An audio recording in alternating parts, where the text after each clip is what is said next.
নমস্কার বন্ধুরা, সবাই কেমন আছেন? আমি মৃণালকান্তি চৌধুরী। আপনারা আমাকে নীল নামে চেনেন। মা সারদা দেবীর জীবন ও শিক্ষার মধ্যে এমন অনেক মূল্যবান কথা রয়েছে যা আমাদের জীবনের প্রতিটি বিপর্যয় ও দুর্ঘটনার মধ্যে আলোর পথ দেখাতে পারে। তিনি কেবল শ্রীরামকৃষ্ণদেবের সহধর্মী ছিলেন না, তিনি ছিলেন সমগ্র মানব জাতির মাতা, যাঁর বাণী আজও আমাদের জীবনকে প্রজ্ঞা ও শান্তিতে পূর্ণ করে। মা সারদা বলেছিলেন, আমরা যাই দেখি, শুনি বা করি সবই তো তাঁর ইচ্ছায়। খারাপ সময় আসবে, আবার ভালো সময়ও আসবে, কিন্তু আমরা যেন আমাদের বিশ্বাসের পথ থেকে বিচ্যুত না হই। এই বাণীটি মা সারদার এক অমূল্য শিক্ষার প্রতিফলন। তিনি আমাদের শিখিয়েছেন যে জীবনের প্রতিটি ঘটনা, সুখ দুঃখ, ভালো মন্দ সবই ঈশ্বরের ইচ্ছায় ঘটে, কিন্তু এর অর্থ এই নয় যে আমরা ভাগ্যের দাস হয়ে বসে থাকব। বরং এই বাণীর মধ্যে তিনি আমাদের সেই অমোঘ শক্তির কথা মনে করিয়ে দিয়েছেন যা আমাদের মধ্যে লুকিয়ে আছে, বিশ্বাসের শক্তি। জীবনের যখন সুখ আসে তখন আমরা সেই সুখে মত্ত হয়ে যাই, কিন্তু দুর্ঘটনা যখন ঘটে তখন আমরা হতাশায় ডুবে যাই। এই হতাশা আমাদের জীবনকে, বিশ্বাসকে নষ্ট করে দেয়। মা সারদা এই দুঃসময়ে আমাদের স্মরণ করিয়ে দেন যে সমস্ত ঘটনা আমাদের জীবনে ঘটে তা হয়তো তাৎক্ষণিকভাবে আমাদের কাছে অসহ্য মনে হয়, কিন্তু এগুলো সবই এক বৃহত্তর উদ্দেশ্যের অংশ। মা সারদা বলতেন, ধৈর্য রাখো, সমস্ত কষ্টের পরেই শান্তি আসবে। এই কথার মধ্যে রয়েছে এক গভীর আধ্যাত্মিক শিক্ষা। ধৈর্য হলো সেই শক্তি যা আমাদের সব বিপদকে মোকাবিলা করার ক্ষমতা দেয়। দুর্ঘটনা যখন ঘটে তখন সেটিকে সহ্য করার জন্য ধৈর্য ধরতে হবে। দুর্ঘটনা যা হঠাৎ ঘটে আমাদের মনোবলকে নাড়িয়ে দিতে পারে, কিন্তু মা সারদা আমাদের শিখিয়েছেন যে এই দুর্ঘটনা আমাদের জীবনের মূল উদ্দেশ্য থেকে আমাদের সরিয়ে দিতে পারে না যদি আমরা স্থির থাকি। তিনি বলতেন, সমস্ত সমস্যার মধ্যেই ঈশ্বরের ইচ্ছা নিহিত থাকে, যা আমাদের পরবর্তী পথের নির্দেশ দেয়। সাধারণত মহাপুরুষদের জীবনেও বিপদ আসে, কিন্তু তাদের ধৈর্য ও বিশ্বাস সেই বিপদকে আয়ত্তে এনে তাদের মহান করে তোলে। এই বাণীটি আমাদের শিখিয়েছে যে আমরা যত বড়ই বিপদে পড়ি না কেন, আমাদের অন্তরে ঈশ্বরের প্রতি বিশ্বাস ও ধৈর্যই আমাদের মুক্তির পথ দেখাবে। মা সারদার দর্শন আমাদের শিখিয়েছে যে জীবনের সুখ দুঃখ, ভালো মন্দ সবই সাময়িক। আমাদের উদ্দেশ্য হলো এই জীবনের পার্থিব ঘটনাগুলির উপর নির্ভর না করে ঈশ্বরের প্রতি বিশ্বাস, ধৈর্য ধরে এগিয়ে চলো। তার বাণী আমাদের শিখিয়েছে প্রতিটি দুর্ঘটনা জীবনের এক নতুন অধ্যায়ের সূচনা, যেখানে ঈশ্বরের কৃপায় আমরা আবার নতুন করে শুরু করতে পারি।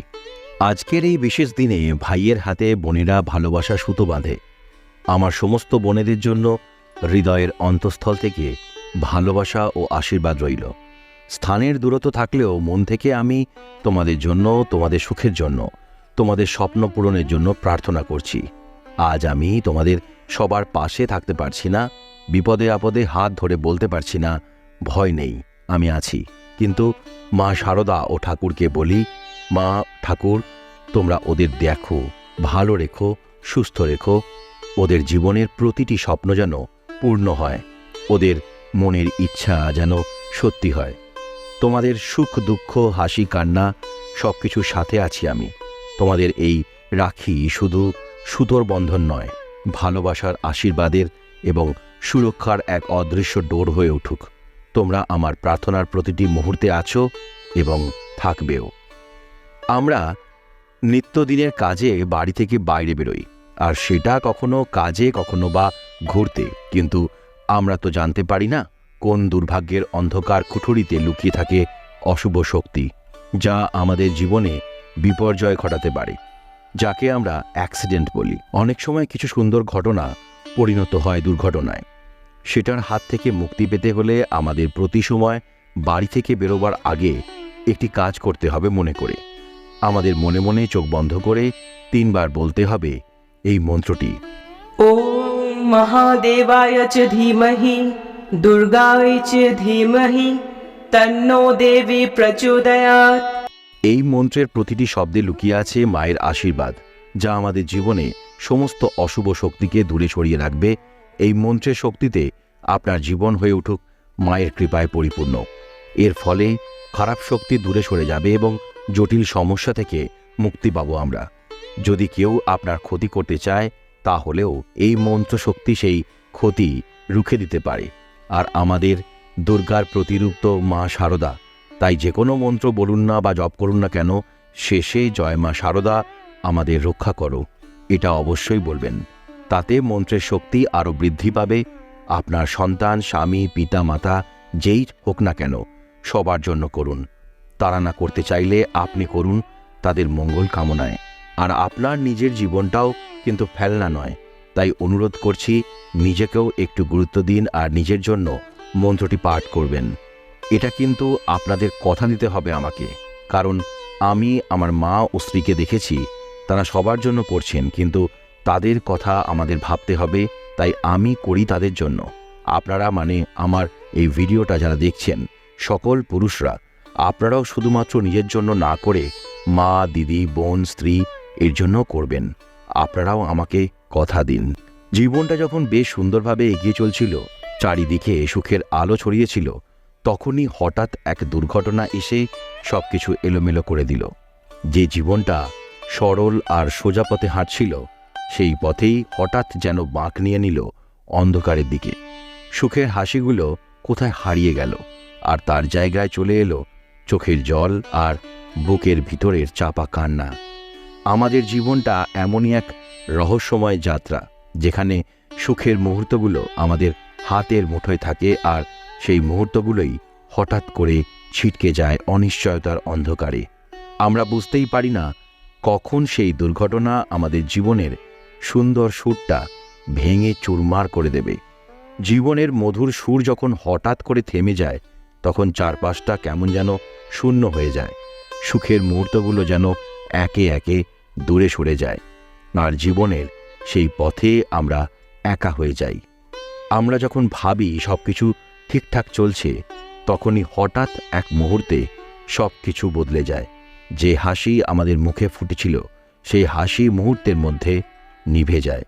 সুখের মধ্যে হঠাৎ করে ঢুকে পড়ে অন্ধকারের ছায়া, আর সেই ছায়া আমাদের চারপাশকে ঘিরে ধরে। তখন বুঝতে পারি জীবনটা আসলে কতটা অনিশ্চিত। আমরা চেষ্টা করি সুখটাকে ধরে রাখতে, কিন্তু সেই সুখই যেন আমাদের হাতের মুঠো থেকে ফসকে যায় বারবার।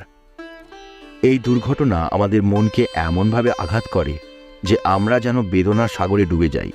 জীবনের প্রতিটি পদক্ষেপে আমরা সেই বেদনার ভার বহন করি। আমাদের চোখের জলে আর্তনাদ ধ্বনিত হয়, কিন্তু সেই কান্নার সুর যেন কেউ শুনতে পায় না। জীবনটা যেন এক নিঃসঙ্গ যাত্রা, যেখানে আমরা একা, ভীষণ একা।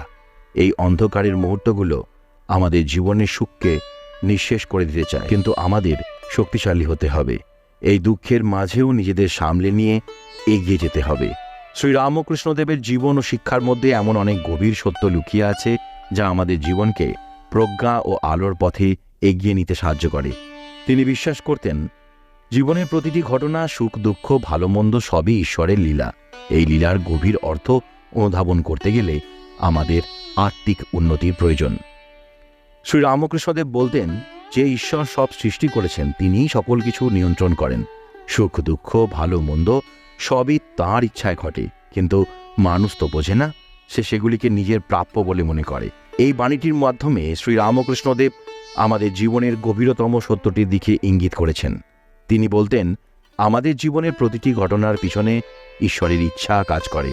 সুখ দুঃখ, বিপদ আপদ সবই ঈশ্বরের লীলা, যা আমাদের জীবনকে নতুনভাবে উপলব্ধি করতে সাহায্য করে। শ্রীরামকৃষ্ণদেব সবসময় বিশ্বাস করতেন যে জীবনের প্রতিটি ঘটনাই ঈশ্বরের লীলার অংশ। ভালো বা মন্দ যাই ঘটুক, সেটাকে ঈশ্বরের লীলা মনে করতে হবে। যারা ঈশ্বরের উপর ভরসা রাখে, তাদের জীবনে কিছুই খারাপ হয় না। ঈশ্বর সবকিছুর মধ্যে আছেন। তোমার জীবনে যাই ঘটুক না কেন, সবই তার ইচ্ছে। সুখ দুঃখে তার নাম স্মরণ করো, তিনিই তোমার রক্ষাকর্তা। জীবনে যখন হঠাৎ কোনো দুর্ঘটনা ঘটে, তখন আমরা হতবাক হয়ে যাই। আমাদের মনের সব বিশ্বাস টলে ওঠে। শ্রীরামকৃষ্ণদেব আমাদের শিখিয়েছেন, এই সময়ে ঈশ্বরের উপর বিশ্বাস হারানো উচিত নয়। সুখ দুঃখের সময় ঈশ্বরের নাম জপ করো, ঈশ্বর সব বিপদ থেকে রক্ষা করবেন। যখন জীবনে অন্ধকার ঘনিয়ে আসে, তখন সেই অন্ধকারের মধ্যেই ঈশ্বরের আলো খুঁজতে হবে। সমস্ত দুর্ঘটনা, বিপদ আপদ আমাদের আরও শক্তিশালী করে, যদি আমরা ঈশ্বরের উপর ভরসা রাখতে পারি। আজকে এইটুকুই। আবার দেখা হবে পরবর্তী ভিডিওতে। সবাই খুব ভালো থাকবেন, সুস্থ থাকবেন। নমস্কার।